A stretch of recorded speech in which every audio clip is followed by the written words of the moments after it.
नमस्कार दोस्तों, जय हिंद, जय भारत, वंदे मातरम। आज के वीडियो में सेना और अर्धसैनिक बलों में क्या अंतर है, सेना की कहाँ कहाँ पर ड्यूटियाँ होती हैं और किस प्रकार की ड्यूटियाँ होती हैं, अर्धसैनिक बलों की ड्यूटियाँ कहाँ कहाँ पर होती हैं और किस तरह की होती हैं। सेना में जल सेना, वायुसेना और थल सेना, ये तीनों सेना में गिनती आती है। जल सेना के अंदर नेवी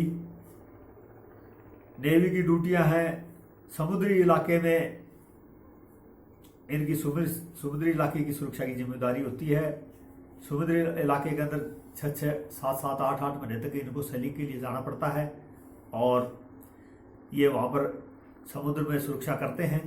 इनके पास पर्याप्त सुविधाएं होती हैं, यहाँ तक कि छुट्टी जाने के लिए हेलीकॉप्टर की सुविधा भी इमरजेंसी में इनके पास होती है और भी हर तरह की सुविधा इनके पास होती है।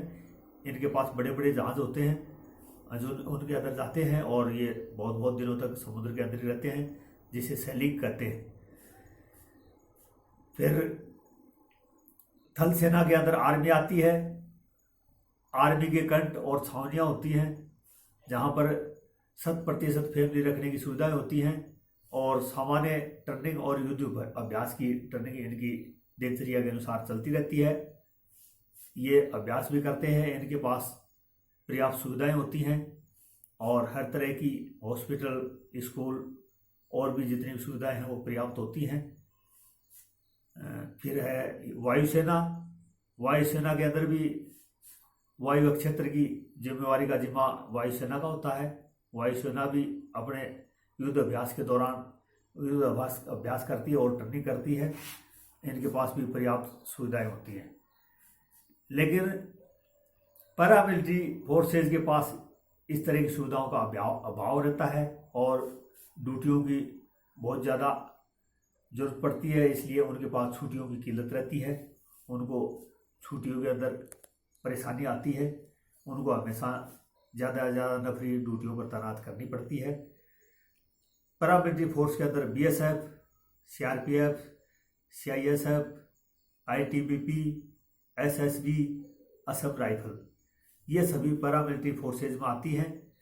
बॉर्डर सिक्योरिटी फोर्स BSF, ये पाकिस्तान और बांग्लादेश बॉर्डर पर तैनात है। बाकी भी छोटे छोटे देशों के साथ थोड़ी थोड़ी सीमाएं इनकी लगती है, लेकिन ज़्यादातर सीमा पाकिस्तान और बांग्लादेश के साथ लगती है। इनकी बॉर्डर के ऊपर बॉर्डर की सुरक्षा करना, बॉर्डर पर होने वाली स्मगलिंग को रोकना, बॉर्डर पर होने वाले अपराधों को रोकना और बॉर्डर पर रहने वाली जनता के दिमाग में सुरक्षा की भावना पैदा करना और उनको हमेशा उनके साथ एक मददगारपूर्ण व्यवहार रखना। हर एक बॉर्डर के ऊपर अलग अलग तरह का इनको इलाका दिया हुआ है। भारत सरकार की तरफ से इलाका निर्धारित किया हुआ है।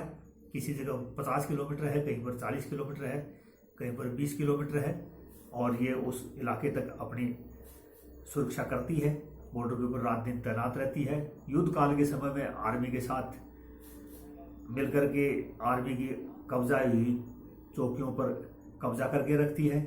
आर्मी का कब्जा इलाका है उसकी सुरक्षा करती है और आर्मी को दुश्मन के इलाके के बारे में ठीक से जानकारी देती है और कंधे से कंधा मिला करके उसका साथ देती है। CRPF, जहाँ पर देश के अंदर आंतरिक सुरक्षा के अंदर जहाँ पर भी आतंकवाद है, देश के अंदर जहाँ भी कानूनी व्यवस्था चरमराने की स्थिति बनती है, वहाँ पर इनको तैनात किया जाता है। CRPF को बहुत ही एक्टिव हालत में रहना पड़ता है, क्योंकि इनको कभी भी किसी भी समय बहुत शॉर्ट टाइम में इनको कहीं पर भी जाने के लिए सुना दिया जाता है और इनको बहुत ही चौकन्ना रहना पड़ता है। तो इनको भी किसी भी जगह से कहीं भी बहुत कम समय के अंदर जाने की जरूरत पड़ती है और बहुत सी जगह इनकी इस तरह की क्रिटिकल समस्या वाली जगह ड्यूटियाँ रहती हैं। CISF है, सेंट्रल इंडस्ट्रीज सिक्योरिटी फोर्स। ये हमारे देश के अंदर उद्योग और कारखाने हैं, एयरपोर्ट है, मेट्रो स्टेशन है, उनकी ड्यूटी का जिम्मा CISF का है और वहाँ पर CISF को तैनात किया गया है। CISF हमारे मेट्रो स्टेशन और एयरपोर्टों की सुरक्षा करती है, जहाँ पर दस्तावेज चेक करना और ठीक से तलाशी लेना और वहाँ की सुरक्षा करना का जिम्मेवारी इनकी है और ये बहुत ही अच्छे ढंग से अपनी भूमिका निभा रही है। फिर एसएसबी है, ये भारत और नेपाल से लगने वाली सीमा के ऊपर इसकी ड्यूटी है। इनकी संख्या कम होने की वजह से इनको सीमा का ही कार्यभार सौंपा हुआ है। इनकी आंतरिक ड्यूटियाँ अमूमन नहीं लगाई जाती है। आईटीबीपी है, उसको इंडिया तिब्बत बॉर्डर के ऊपर लगाई गई है। जब सन 1962 के अंदर भारत और चाइना का युद्ध हुआ तो उस समय हमारे नेताओं ने समझा कि हमारे को आईटीबीपी का गठन करना जरूरी है, तो उस समय आईटीबीपी का सन 1962 में गठन किया गया और तिब्बत सीमा के ऊपर इसको लगाया गया। ये असम राइफल है, उसको असम के अंदर जहाँ भी आतंक से प्रभावित इलाका है उसमें असम राइफल को लगाया गया है। असम के अंदर नक्सलवाद कई दिनों तक उग्रवाद चला, जिसके चलते इसका अंग्रेजों के ज़माने में ही सन 1835 में इसका गठन किया गया था। शुरू में इसको अंग्रेजों ने इसका गठन किया और उसके बाद आज तक ये असम राइफल के नाम से बाद में इसका असम राइफल नाम पड़ा और पहले इसका कछार लेवी के नाम से इसको खड़ा किया था। ये है अर्धसैनिक बल। तो अर्धसैनिक बलों के साथ सरकार ने हमेशा ही सौतन्य व्यवहार किया है और इनके लिए कोई भी सकारात्मक कदम सरकार ने नहीं उठाया है। बहुत बार अर्धसैनिक बलों के भूतपूर्व सैनिकों ने आंदोलन किया है और धरना प्रदर्शन भी किया है। दिल्ली के अंदर रामलीला मैदान में बहुत दिनों तक धरना प्रदर्शन भी किया और अपनी मांगों को रखा, लेकिन केंद्र सरकार ने उनकी मांगों पर कोई गौर नहीं किया। कन्फेडरेशन रिटायर्ड पैरामिलिट्री एसोसिएशन के महासचिव हैं श्री रणवीर सिंह, उन्होंने भी बहुत बार कमेटियों का गठन करके बड़े बड़े ओहदेदारों को, रिटायर्ड ओहदेदारों को लेकर के गृह मंत्रालय और गृह मंत्री जी से, राष्ट्रपति जी से, प्रधानमंत्री से मुलाकात की, लेकिन आज तक कोई सकारात्मक कदम इनके बारे में नहीं उठाया गया।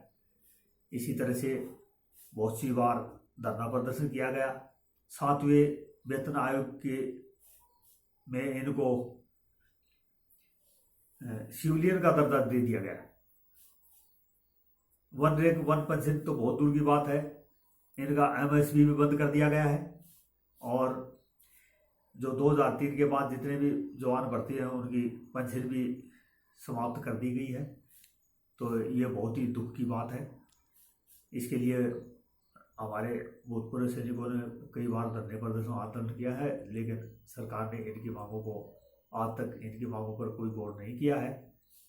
अगर आपको मेरे विचार ठीक लगते हैं और इसी जो सेना के जवान हैं उनको शहीदों का दर्जा है, पैरामिलिट्री के जवानों को उसी गोली से पैरामिलिट्री के जवान अपने प्राण न्यौछावर करते हैं, लेकिन फिर भी उनको शहीद का दर्जा नहीं है। बहुत बार ये मांग भी पुरजोर तरीके से आगे केंद्र सरकार के सामने रखी है, लेकिन केंद्र सरकार ने इस पर भी कोई सकारात्मक रुख नहीं दिखाया है। अगर आपको मेरी ये मांगें ठीक लगती हैं तो आप वीडियो को सब्सक्राइब करें और अपनी प्रतिक्रिया दें, कमेंट करें और अपनी प्रतिक्रिया इस पर दें। आपको भविष्य में आगे और किसी इस प्रकार के अच्छे मुद्दे पर हम फिर से चर्चा करेंगे और अवगत कराएंगे।